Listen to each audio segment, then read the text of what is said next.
This is what is making news right now. As attacks continue, who really started it? Israel broke the ceasefire. But Israelis say, not true.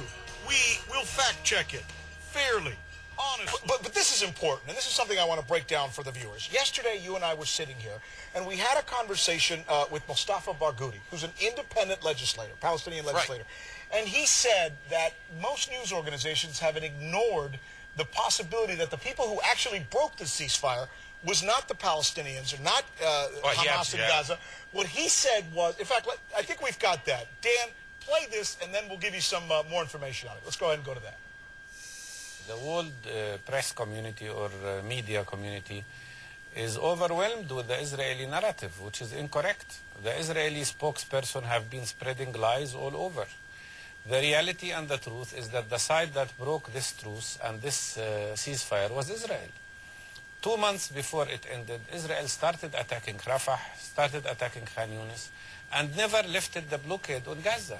Gaza remained without fuel, without electricity, without bread, without medications, without any medical equipment for people who were dying in Gaza. 262 people died, sick people, because of an access to medical care. So Israel broke the ceasefire. And you know what we did? I've checked with some of the folks here at our international desk, and I went to them and asked, what was he talking about, and do we have any information on that? Which they confirmed 2 months ago. This is back in November. There was an attack. It was an Israeli raid that took out 6 people. Now, let me refer you. It's not just us. We checked in other periodicals. Johnny, go over my shoulder if you can. Here we go. The 6-month ceasefire started coming apart at the beginning of November after Israeli commandos killed a team of Hamas fighters during a raid on a tunnel they suspected was being dug for kidnapping of Israeli soldiers. That raid set off more Palestinian rocketing. That's U.S. News and World Report. I got another one for you, I believe, here. Okay, this is The Guardian. Questionable, but nonetheless. A 4-month ceasefire between Israel and Palestinian militants in Gaza was in jeopardy today. This was actually reported when it happened, after Israeli troops killed 6 gunmen in a raid in the territory. That's important to report. And here we go as well from theeconomist.com. And the point of contention here is this one. Johnny, one more.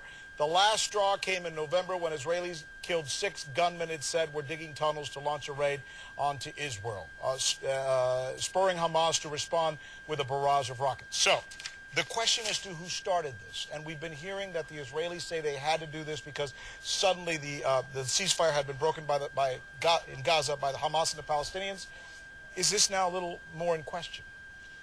You know, that is absolutely true, but just as true is the fact that if Israel hadn't started shooting first in this case, and Israel said, we had security reasons, imminent security reasons, there was no real deal here between Hamas and Israel. Israel still reserved the right to go in and do any attack where there was a primary security interest there. And they said, our soldiers were going to be kidnapped. We had to do it.